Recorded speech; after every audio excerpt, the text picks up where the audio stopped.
Hi, I'm so glad that you're joining me for our midweek Bible study. We're going to try out this format and see how this helps us to move forward as a church body and as individuals. And today I'm going to be coming from 2 Kings chapter 6, and we'll begin in verse 8, and we're going to read all the way through chapter 7, verse 2. I hope that you have your Bible with you, but if you don't, that's okay. The text will be on the screen. We're going to continue to look at our Kings and Kingdoms study and this direction of what God has to say to us through the book of 2 Kings. 2 Kings chapter 6, and we'll begin in verse 8. When the king of Aram was at war with Israel, he would confer with his officers and say, "We will mobilize our forces at such and such a place." But immediately, Elisha, the man of God, would warn the king of Israel, "Do not go near that place, for the Arameans are planning to mobilize their troops there." So the king of Israel would send word to the place indicated by the man of God. Time and again, Elisha warned the king so that there would be on alert there. The king of Aram became very upset over this. He called his officers together and demanded, "Which of you is the traitor? Who has been informing the king of Israel of my plans?" "It's not us, my lord the king," one of the officers replied. "Elisha, the prophet in Israel, tells the king of Israel even the words you speak in the privacy of your bedroom." "Go and find out where he is," the king commanded, "so I can send troops to seize him." And the report came back, "Elisha is at Dothan." So one night the king of Aram sent a great army with many chariots and horses to surround the city. When the servant of the man of God got up early the next morning and went outside, there were troops, horses, and chariots everywhere. "Oh, sir, what will we do now?" the young man cried to Elisha. "Don't be afraid," Elisha told him, "for there are more on our side than on theirs." Then Elisha prayed, "Oh Lord, open his eyes and let him see." The Lord opened the young man's eyes, and when he looked up, he saw that the hillside around Elisha was filled with horses and chariots of fire. As the Aramean army advanced toward him, Elisha prayed, "Oh Lord, please make them blind." So the Lord struck them with blindness as Elisha had asked. Then Elisha went out and told them, "You have come the wrong way. This isn't the right way. Follow me, and I will take you to the man you are looking for." And he led them to the city of Samaria.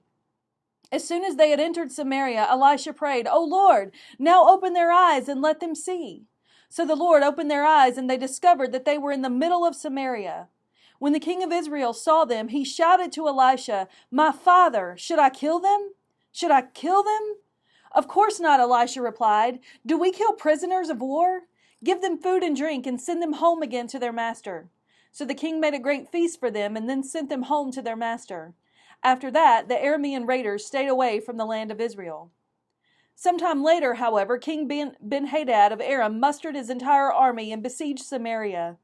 As a result, there was a great famine in the city. The siege lasted so long that a donkey's head sold for 80 pieces of silver, and a cup of dove's dung sold for 5 pieces of silver. One day, as the king of Israel was walking along the wall of the city, a woman called to him, "Please help me, my lord the king." He answered, "If the Lord doesn't help you, what can I do? I have neither food from the threshing floor nor wine from the press to give you." But then the king asked, "What is the matter?" She replied, "This woman said to me, 'Come on, let's eat your son today, and then we will eat my son tomorrow.' So we cooked my son and ate him. Then the next day I said to her, 'Kill your son so we can eat him.' But she has hidden her son." When the king heard this, he tore his clothes in despair. And as the king walked along the wall, the people could see that he was wearing burlap under his robe next to his skin. "May God strike me and even kill me if I don't separate Elisha's head from his shoulders this very day," the king vowed. Elisha was sitting in his house with the elders of Israel when the king sent a messenger to summon him. But before the messenger arrived, Elisha said to the elders, "A murderer has sent a man to cut off my head. When he arrives, shut the door and keep him out. We will soon hear his master's steps following him." While Elisha was still saying this, the messenger arrived, and the king said, "All this misery is from the Lord. Why should I wait for the Lord any longer?" Elisha replied, "Listen to this message from the Lord. This is what the Lord says. By this time tomorrow on the markets of Samaria, 6 quarts of choice flour will cost only 1 piece of silver, and 12 quarts of barley grain will only cost 1 piece of silver." The officer assisting the king said to the man of God, "That couldn't happen, even if the Lord opened the windows of heaven." But Elisha replied, "You will see it happen with your own eyes, but you won't be able to eat any of it." Most of you know that I was born with a birth defect that affects my vision. And for most of my life, glasses didn't help at all because the treatment of the disease is obsolete. There is absolutely no cure. In reality, as I've aged, though, glasses have been prescribed to help correct my other vision issues that I have. And my vision is so bad that when I don't wear my glasses, all I see are blurry outlines of things. I won't walk into the wall, but I definitely can't read or make out any fine features. But when I put on my glasses, things come into focus. But it's my choice whether or not I choose to wear my glasses. This text today gives us two stories of vision. These two stories of right here are totally outlandish. One is breathtaking and to picture in our minds of the hillside of the Lord's army, ready to defend and protect God's people. And the other is a horrible picture that's too awful to really speak of. And to this day, I have never heard an entire sermon on the two women with the children. Whether or not we think so, these two stories go together in the context of what's happening in the midst of Israel.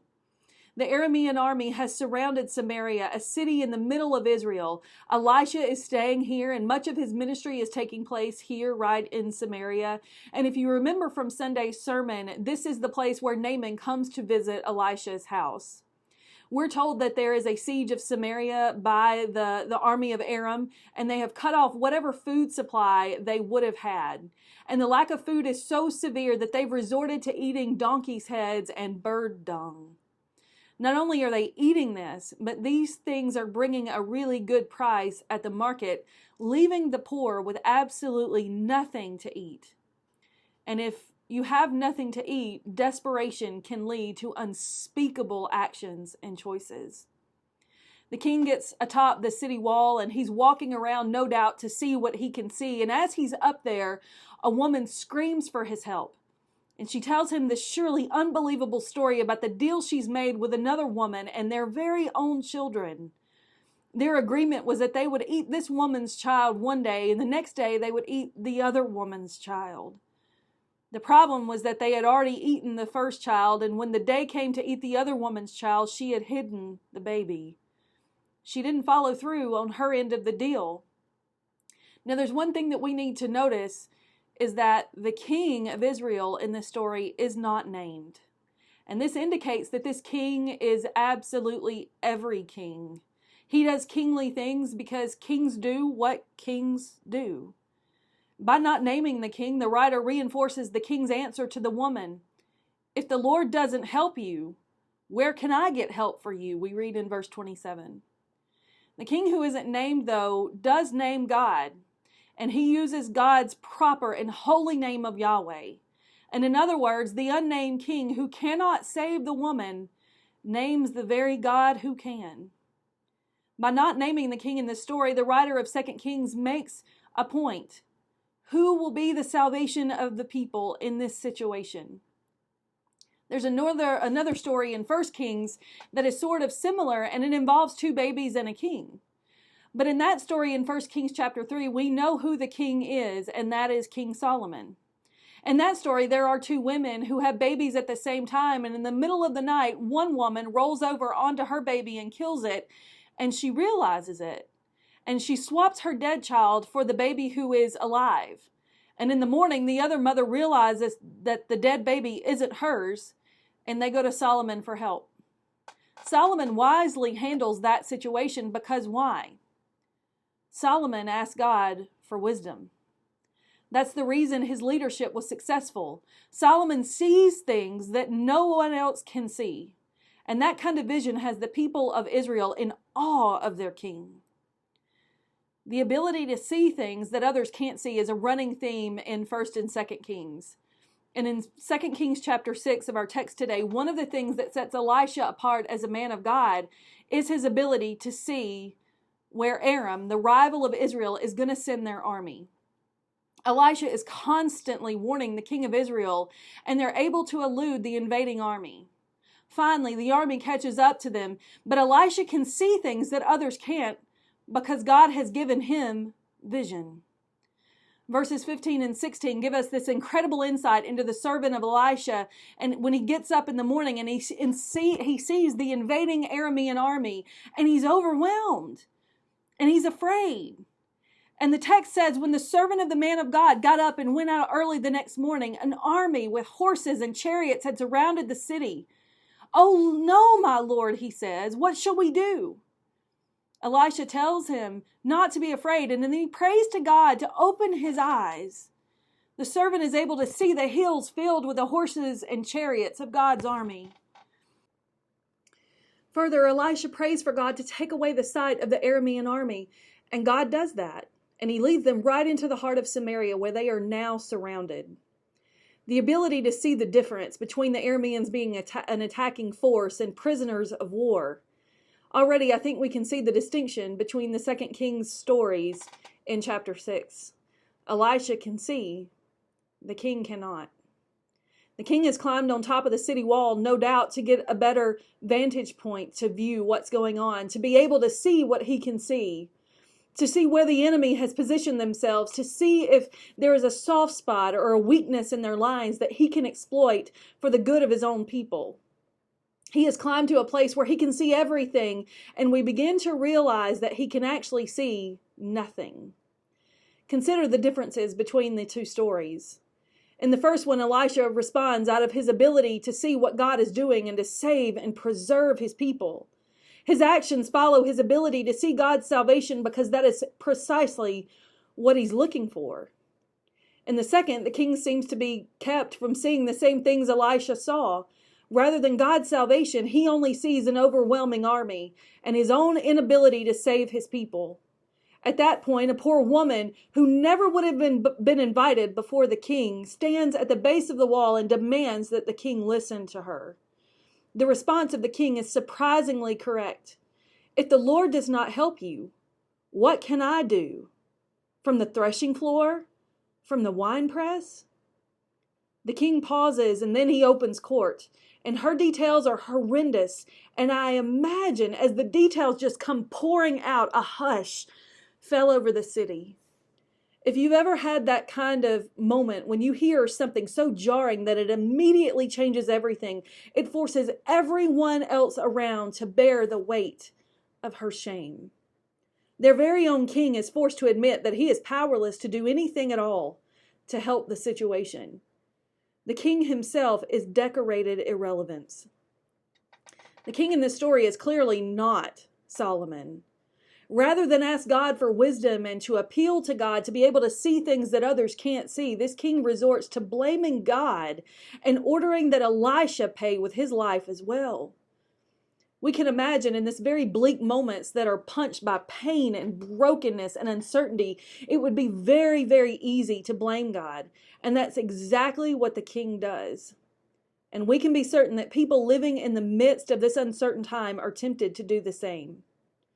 When you don't have a vision for the way God is speaking in the midst of hardship, your recourse is to blame God and to sink into despair. The servant of Elisha did as well. You can either ask God to help you see something that others can't, or you can blame God for your circumstances. So what are your circumstances today? Is there something that we can be certain of? Absolutely. God does not bring calamity or abuse or brokenness, and He does not drive us to despair. He also doesn't withhold vision or guidance when we ask for it. He does not hide the truth from us, and He doesn't speak in riddles. God desires for us to have clear vision, and He desires for us to look far beyond the situations and the circumstances that are right in front of us. Let's put ourselves in the shoes of the servant of Elisha for just a moment. If that instance happened today, most likely it would be the servant cowering in fear over the threat of a virus, the uncertainty of sending his kid to school in uncharted territory, and the fears focused around the wrong guys getting elected to the presidency. Many Christians today are crying out as the servant, "Oh Lord, what will we do? How are we going to handle this?" Thankfully, today there are other Christians crying out at the same time, "Oh Lord, give them eyes to see." And today that's my prayer for all of us as well, that God would give us eyes to see that perhaps He is doing something new. Maybe, just maybe, God is working in the midst of these situations and circumstances to bring about the changes that we have long needed in the Church of Jesus Christ in America. Maybe God is bringing all things together to work together so that His purposes can be fulfilled in you and me. And I don't know about you, but I sense a more urgent need for prayer than we've ever had. These uncertain times and hard times and broken times have driven me to the foot of the cross and into the arms of my Savior like never before. But if we're not careful, we too can climb to the top of the wall, so to speak, and to try to understand what's going on, only to miss the entire point altogether. The point isn't what the enemy is doing. The point is what God is doing. Make no mistake, God is not on defense, but He is the great warrior who fights on our behalf. Will you join Him as He brings the fulfillment of the kingdom to earth? I challenge you today to look for the ways that God is working in your situation and in my situation, and ask God to give you eyes to see. And when your eyes are opened, would you live in accordance with that reality? While our vision may never fully be perfect in the physical realm, God can give us His sight and show us the way that He sees things. But it's our choice whether we put that on or not.